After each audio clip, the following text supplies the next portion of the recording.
नमस्कार प्यारे बच्चों, कैसे हैं आप लोग। बच्चों, उत्तराखंड पुलिस कांस्टेबल भर्ती परीक्षा की प्रश्नों की अगली सीरीज में यहाँ पर अपने वीडियो में लेके आया हुआ हूँ। तो आप लोगों से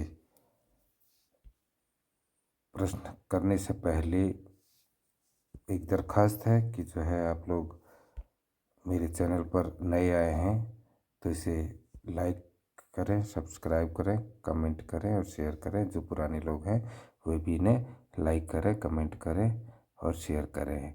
कमेंट में मुझे मेरी कमियां पता लगेंगी ताकि मैं उन्हें सुधार सकूंगा। यूट्यूब में मैं भी नया हूं, इसलिए कृपया मुझे मोटिवेट करने का प्रयास करेंगे। तो बच्चों, अब शुरू करते हैं हम अपने प्रश्नों की सीरीज। पहला प्रश्न है, उत्तराखंड के गोविषाण नगर का सर्वप्रथम सर्वेक्षण किस पुरातत्वविद ने किया। ठीक है बच्चों, तो गोविषाण नगर जो है बच्चों वो कहाँ है। वो आज आप लोगों ने सुना होगा कि काशीपुर शहर, ऊधमसिंह नगर जिले का एक बड़ा शहर है काशीपुर। तो वहाँ है, उसी का प्राचीन नाम क्या था, गोविषाण नगर था बच्चों। तो उस समय जिस समय इसका नाम गोविषाण था तो उस समय राजा हर्षवर्धन का शासनकाल था। तो यहाँ पर क्या आएगा बच्चों, कनिंघम। कनिंघम ने जो है सर्वप्रथम सर्वेक्षण इस जो कनिंघम थे, पुरातत्वविद थे, उन्होंने इसका सर्वप्रथम सर्वेक्षण किया बच्चों। अगले प्रश्न में आते हैं।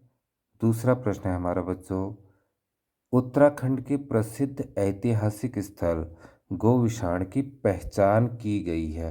मैंने अभी बताया बच्चों कि जो है गोविषाण को किस नाम से जाना जाता है, आज के काशीपुर नाम से। तो option A is the right answer. ठीक है बच्चों, अब हम चलते हैं अपने तीसरे प्रश्न में। तीसरा प्रश्न है कि मौर्य शासक अशोक द्वारा यमुना टॉन्स नदी के संगम पर स्थापित शिलालेख किस भाषा में है। तो बच्चों, अशोक मौर्य शासक जो था उनका जो है एक शिलालेख यमुना और टॉन्स नदी के संगम पर मिलता है। यमुना टॉन्स नदी कहाँ है, ये देहरादून है, करीब 50-55 किलोमीटर दूर बच्चों यमुना और टॉन्स नदी का संगम है। उस स्थान को हम कालसी भी कहते हैं। तो यहीं पर से जो है अशोक का शिलालेख भी हमें मिला है। तो बच्चों, ये शिलालेख किस भाषा में लिखा गया था, ये लिखा गया था या तो प्राकृत भाषा में और ब्राह्मी भाषा में। तो यहाँ पर हमारे पास ब्राह्मी भाषा दिया गया है, तो इसका सही उत्तर है ब्राह्मी भाषा बच्चों। अब हम चलते हैं अपने अगले प्रश्न में। उत्तराखंड में किस स्थान से शिलालेख मिले हैं। ठीक है बच्चों, अब इसमें पूछ रहा है कि उत्तराखंड में किस स्थान से शिलालेख मिले हैं। तो अब पहला क्या दिया है, लाखा मंडल। तो लाखा मंडल जो कहाँ है बच्चों, ये है लाखा मंडल देहरादून में जौनसार भाबर का एरिया है ना एक। तो जौनसार भाबर एरिया में जो है लाखा मंडल है। तो यहाँ से हमें शिलालेख मिले हैं। माणा, जानते हो आप लोग, माणा बहुत चर्चित गांव है जो कि चमोली जिले में है, बद्रीनाथ मार्ग पर। नज़दीक ही है बद्रीनाथ मार्ग से शायद 7-8 किलोमीटर करीब है। तो ये भारत और तिब्बत सीमा पर लगा हुआ गांव है बच्चों। इसे भारत का पहला गांव भी कहा जाता है। तो यहाँ भी शिलालेख हमें मिले हैं। ठीक है बच्चों, तीसरा है कालसी। कालसी के बारे में पहले ही मैंने यहाँ पर बताया आप लोगों को कि यमुना और टॉन्स नदी जो है उसके संगम पर स्थित है कालसी। देहरादून से लगभग 50-55 किलोमीटर दूरी पर स्थित है।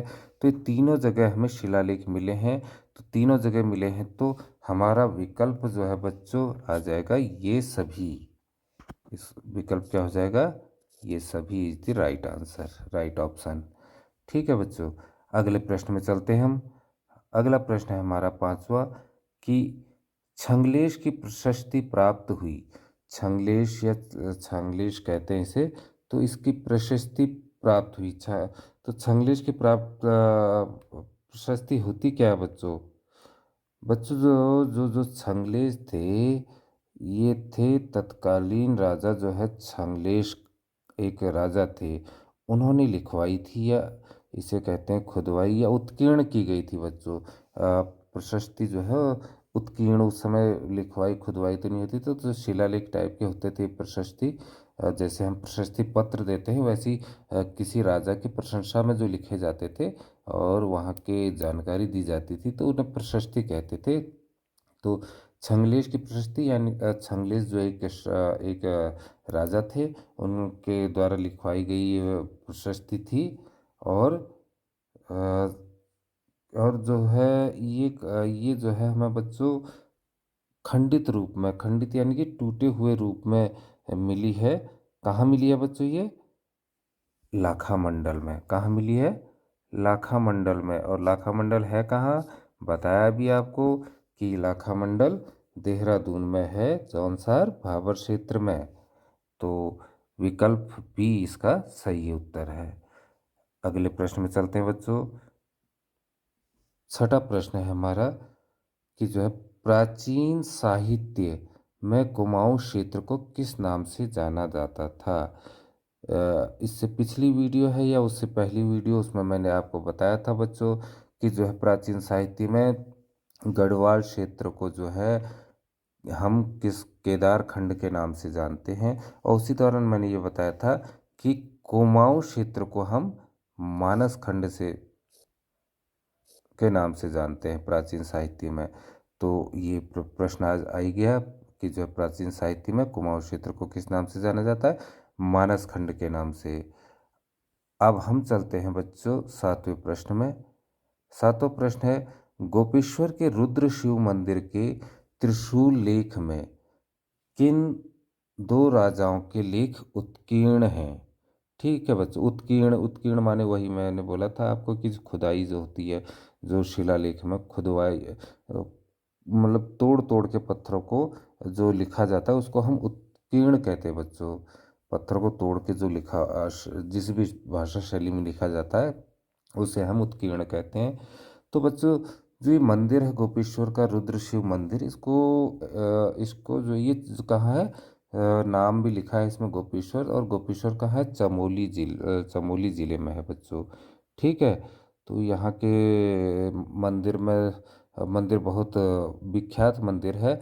और उसके विषय में एक मान्यता यह भी है कि यहाँ पर जो शिवजी भगवान का त्रिशूल रखा है उसको कोई हिला नहीं सकता है। ठीक है। और अगर उसे अपनी तर्जनी अंगुली से कोई छुए, तर्जनी मीन्स आपकी मास्टर फिंगर, अंगूठे के बगल वाली अंगुली को हम तर्जनी अंगुली कहते हैं, तो उससे अगर कोई उसे छुए तो उससे जो है उस त्रिशूल में कंपन होने लगता है बच्चों। ठीक है। तो यहाँ पर हमारा सवाल यह है कि किन दो राजाओं के लेख उत्कीर्ण हैं? तो यहाँ पर अशोक चल और नागपति नाग दोनों राजाओं के क्या नाम कहते हैं, लेख जो है यहाँ उत्कीर्ण किए गए हैं। तो हमारे पास विकल्प में लिखा है ए और बी दोनों, तो हम इसको कहेंगे सही उत्तर, विकल्प ए और बी दोनों। तो ये सही उत्तर हो गया।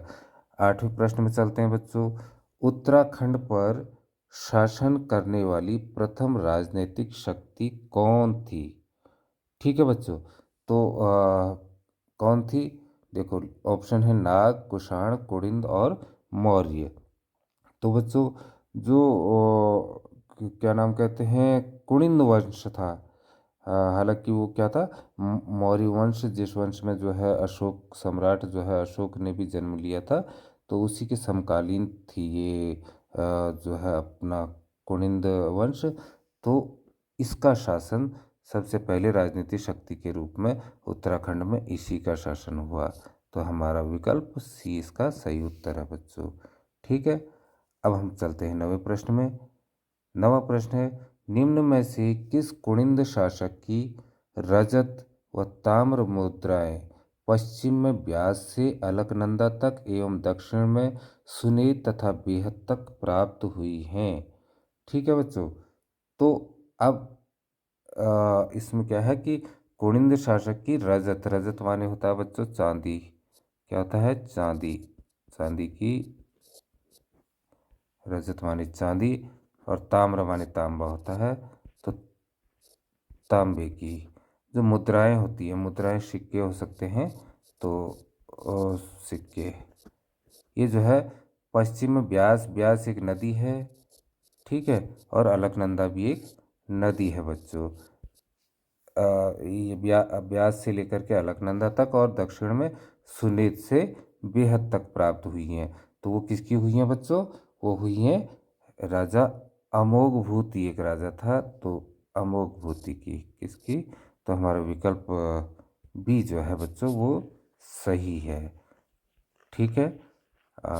इसको डिस्क्राइब मैं इसलिए कर रहा हूँ बच्चों कि जो है आपको ऐसे ही अनेकों प्रश्न उससे मिल सकते हैं और उससे उसके प्रश्न को आपके सॉल्व भी हो जाएंगे, अन्य प्रश्न भी आ सकते हैं, तो जो है उन्हें सॉल्व करने में आपको हेल्प मिलेगी। हमारा अगला प्रश्न है 10वां, कुनिंदों के समकालीन किस वंश के शासकों की मुद्राएं जौनसार, भाबर व कालूडांडा क्षेत्र से प्राप्त हुई हैं बच्चों, ठीक है। तो किस कहाँ से कुनिंदों के समकालीन वंश कौन था?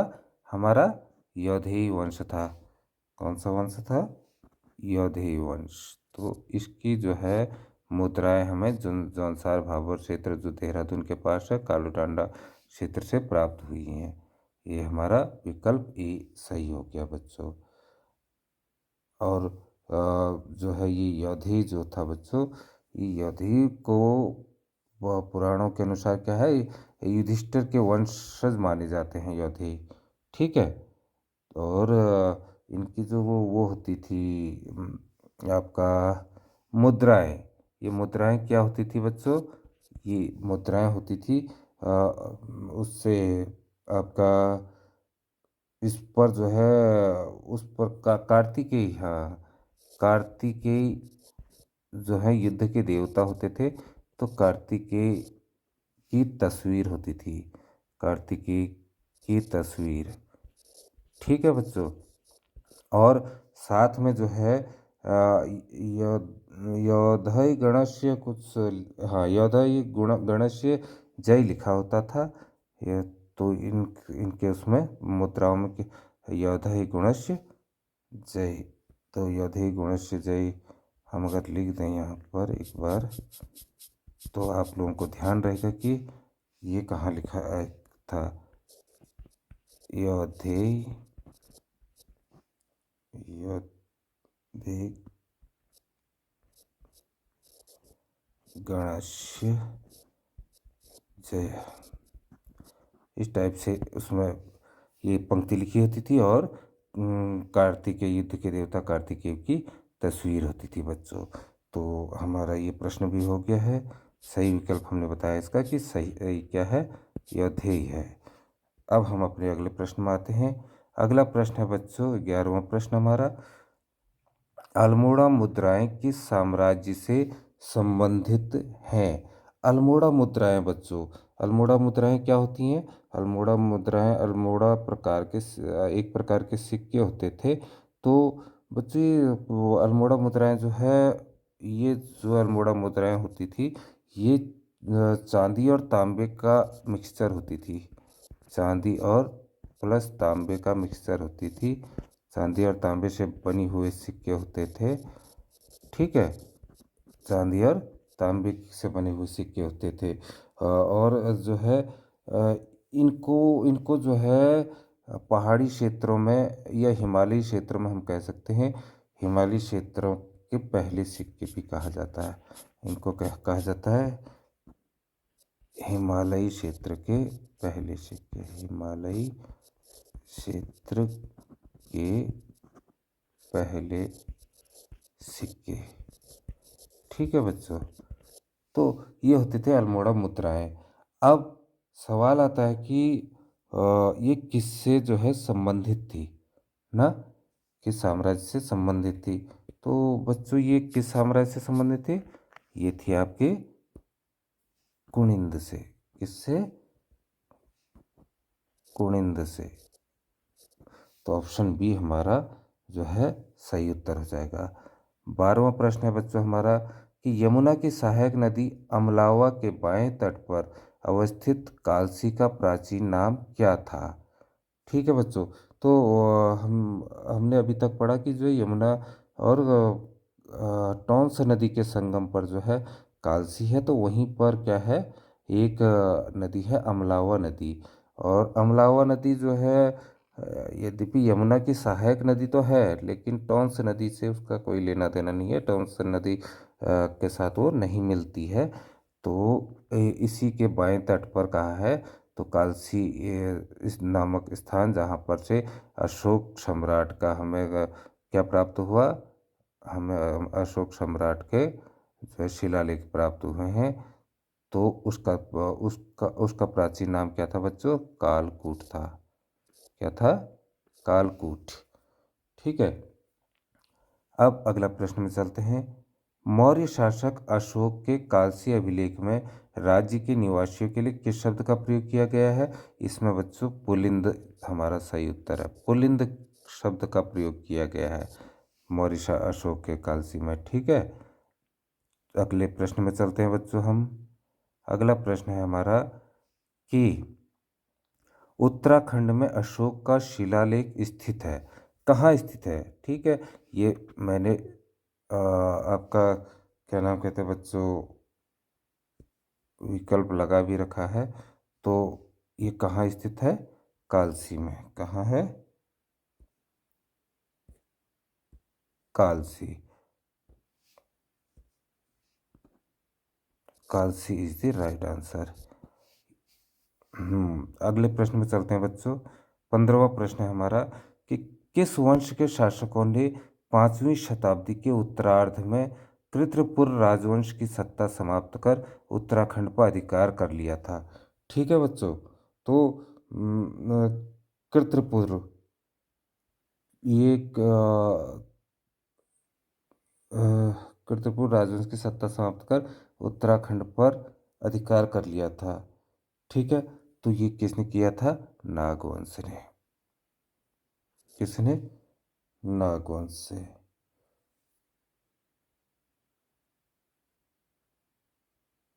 किस वंश के शासकों ने 5वीं शताब्दी के उत्तरार्ध में कृतपुर राजवंश की सत्ता समाप्त कर उत्तराखंड पर अधिकार कर लिया था। तो ये नागवंश हो गया बच्चों। ठीक है। और कुछ पुस्तकों में आपको कत्यूरी राजवंश भी देखने को मिलेगा।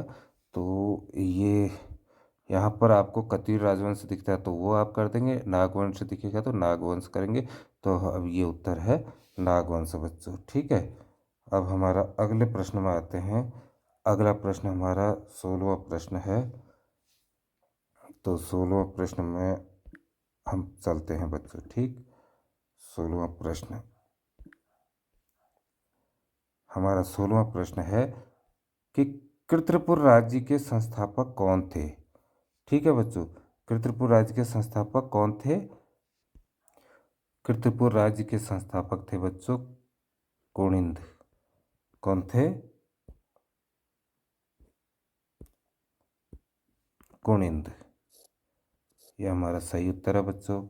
अगला प्रश्न हमारा 17वां। समुद्रगुप्त की प्रयाग प्रशस्ति में किस राज्य को गुप्त साम्राज्य की उत्तरी सीमा पर एक अधीन राज्य बताया गया है। ठीक है बच्चों।